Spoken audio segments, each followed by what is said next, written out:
جو بڑا مہربان نہایت رحم والا ہے۔ لوگوں کا حساب اعمال کا وقت نزدیک آ پہنچا ہے اور وہ غفلت میں پڑے اس سے منہ پھیر رہے ہیں۔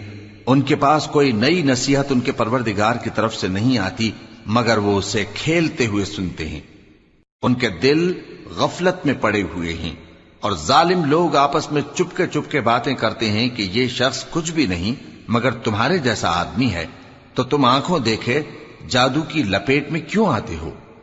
پیغمبر صلی اللہ علیہ وآلہ وسلم نے کہا کہ جو بات آسمان اور زمین میں کہی جاتی ہے میرا پروردگار اسے جانتا ہے اور وہ سننے والا ہے، جاننے والا ہے۔ بلکہ ظالم کہنے لگے کہ یہ قرآن پریشان باتیں ہیں جو خواب میں دیکھ لی ہیں، نہیں بلکہ اس نے اس کو اپنی طرف سے بنا لیا ہے، نہیں بلکہ یہ ایک شاعر ہے۔ تو جیسے پہلے پیغمبر نشانیاں دے کر بھیجے گئے تھے اسی طرح